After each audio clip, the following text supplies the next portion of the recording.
I am writing this account from memory because the official report that followed our mission outside Kandahar was reduced to less than 3 pages and filed under communications malfunction during environmental interference. That phrase does not begin to explain what happened. The patrol log from that night still exists somewhere inside the archives of the communications section at Kandahar Airfield, but the portion containing the radio transcripts was redacted before it reached Brigade Command. I know because I helped record them. What we heard over those radios was not interference. And it was not any language spoken by the living. Southern Afghanistan has a way of swallowing sound. The desert south of Kandahar city stretches outward into a broken landscape of dust plains, eroded ridges, and dry riverbeds carved by centuries of flash floods. By day it looks empty. At night it becomes something else entirely. The old trade routes that once crossed that region existed long before modern borders were drawn.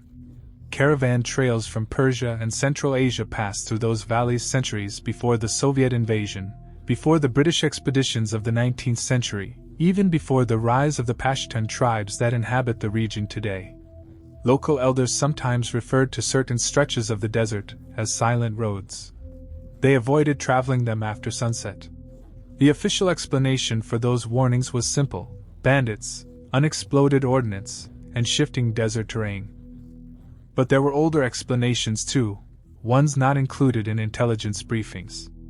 Our unit arrived in Kandahar during the latter half of 2012 as part of a communications support detachment attached to a U.S. Army signal company operating alongside elements of the 82nd Airborne Division. My job was technical. I maintained long-range radio systems used by patrol units operating beyond line-of-sight communication. Satellite uplinks handled most transmissions, but in remote valleys we relied on high-frequency radio sets that bounced signals off the upper atmosphere. HF radios are old technology, but they travel far. Sometimes farther than intended. The mission that night looked routine. A small joint patrol had been tasked with inspecting an abandoned relay site roughly 60 kilometers west of Kandahar city. The site had once housed a temporary radio tower used by coalition forces during the early years of the war. By 2012 it had been decommissioned. But satellite imagery suggested someone had recently visited the area. The concern was simple. Insurgent groups occasionally repurposed abandoned coalition equipment. Even damaged antenna structures could be used to extend handheld radio transmissions across wide distances. Our patrol's objective was to confirm whether the site had been tampered with and recover any remaining electronics. The team consisted of 8 personnel. Staff Sergeant Marcus King led the patrol. Sergeant Luis Ortega handled communications. Corporal Daniel Briggs served as the vehicle gunner. Specialist Aaron Foley was our medic. 2 Afghan National Army soldiers were attached as guides. Private First Class Derek Yates drove the lead vehicle. And me, Specialist Nathan Caldwell, assigned to evaluate the radio equipment. We departed Kandahar Airfield shortly after sunset in 2 MRAP vehicles, following a gravel track that paralleled an old irrigation canal cutting through dry farmland and abandoned compounds. The weather was calm. Visibility was clear. Nothing about the assignment suggested anything unusual. The relay site sat inside a shallow basin surrounded by low stone ridges. According to maps from the early 2000s, a small antenna tower once stood near the center of the depression. The tower had been dismantled years earlier, but the concrete foundation remained. We arrived shortly before 2200 hours. Even before we dismounted, something about the area felt wrong. The desert around Kandahar is never completely quiet. Wind moves constantly across the sand.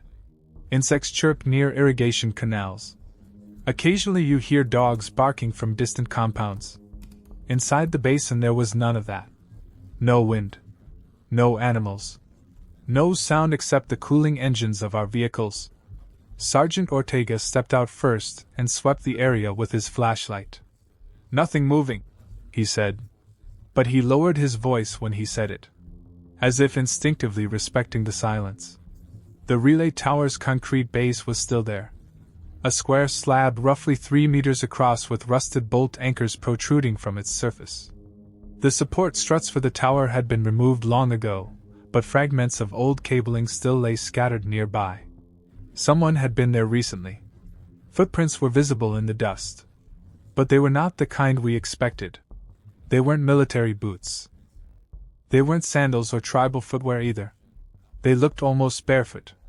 Long impressions in the sand, deeper at the front than the heel, as if whoever made them walked with their weight leaning forward.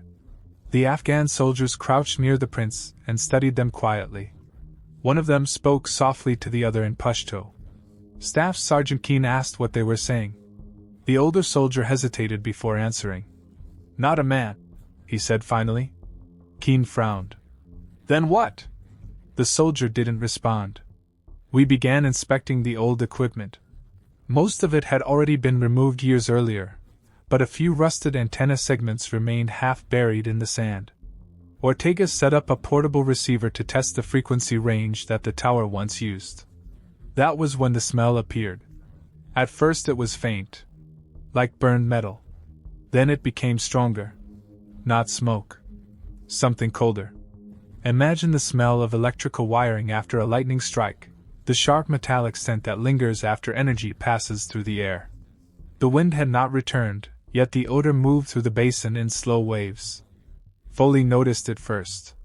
"You smell that?" We all did. But none of us could locate its source. Ortega powered up the receiver. The device scanned through the old frequency band automatically. For a few seconds nothing happened. Then the speaker emitted a burst of static. At first we assumed it was normal atmospheric interference. HF radios pick up all kinds of distant signals, commercial broadcasts, maritime transmissions, sometimes even shortwave hobbyists. But this signal was different. It wasn't random noise. It had rhythm. Short bursts. Almost like someone keying a microphone without speaking. Ortega adjusted the dial. The burst continued. 3 seconds apart. Regular. Deliberate. Keen leaned closer. "Someone transmitting?" Ortega shook his head. "There's no active station on this frequency." The burst continued. Then something changed. The static began forming patterns. Fragments of sound slipped through the interference. Not words. Whispers. At first we thought it was a language we didn't recognize. Then we realized something worse. It wasn't speaking. It was repeating.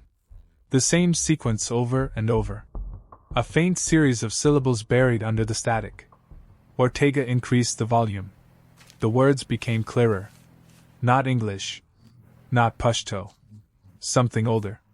The Afghan soldier standing behind us suddenly stepped backward. His face had gone pale. He spoke quickly in Pashto again, this time louder. The other soldier answered immediately. Either of them sounded calm. Keen turned toward them. "What are they saying?" Ortega translated roughly. "They say the signal is calling." Keen frowned. "Calling who?" The soldier answered quietly. "Anyone who listens." After a moment of hesitation, the older Afghan soldier explained something none of us had heard before.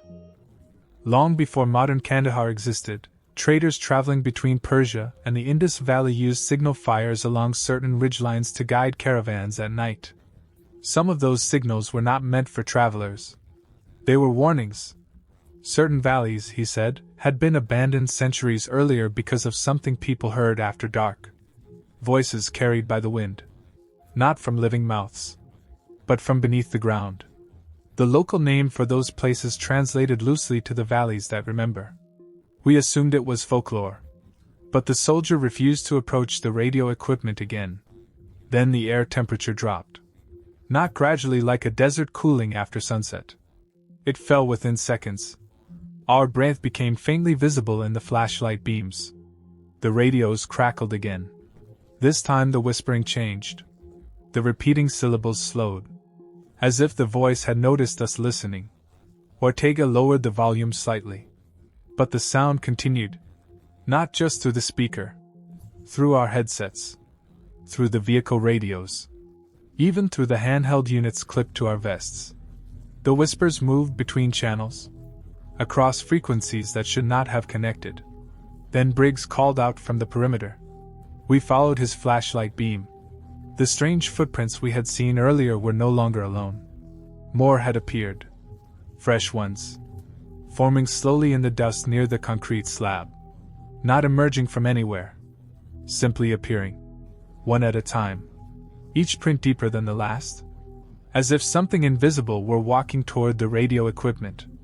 Ortega switched the receiver to record mode. The whispers continued, but now the rhythm had changed. The syllables formed longer sequences, repeating patterns like a coded message. I listened carefully. Something about the cadence felt familiar. It wasn't language. It was structure. 3 pulses. Pause. 2 pulses. Long pause. 3 pulses again. Not speech. A signal. A broadcast. But not meant for radios. Meant for ears. The older Afghan soldier stepped forward suddenly and shut off the receiver. The basin fell silent again. He looked directly at Staff Sergeant Keene. "Do not answer," he said. Keene frowned. "Answer what?" The soldier gestured toward the ground. "The signal is asking who is there." Keene stared at him.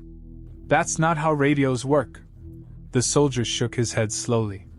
"This signal is older than radios." Even with the receiver powered down, the whispers returned. This time they were louder. Not from the speaker. From the radios inside the vehicles. From the handheld sets clipped to our vests. Every device tuned itself to the same frequency automatically. Then the voice changed again. The repetition stopped. A new sequence began. One that sounded almost curious. Testing. Waiting. As if the signal had realized something new had arrived. Keene ordered us to pack the equipment. The mission objective was no longer relevant. We had confirmed the relay site was compromised. That was enough. As we began loading gear back into the vehicles, the radios emitted one final sound. A single whisper. Not in the unknown language. In English. Just one word. Stay. No one spoke during the drive back to Kandahar. The radios remained silent. But every few minutes the receivers flickered as if detecting something just beyond range. When we reached the outer perimeter of Kandahar airfield, the interference stopped completely. Our equipment returned to normal. No anomalies. No recorded transmission beyond static fragments. Except for Ortega's recorder. That file was taken by intelligence officers within hours. 2 days later we were debriefed individually. The official explanation given to us was ionospheric radio reflection interference combined with psychological stress. The basin, they said, had unusual geological properties capable of amplifying distant signals. What we heard might have been fragments of foreign broadcasts bouncing across atmospheric layers. That explanation did not account for the footprints, or the temperature change, or the English words spoken at the end. When Ortega asked about the recording, the officer conducting the debrief said it had been corrupted.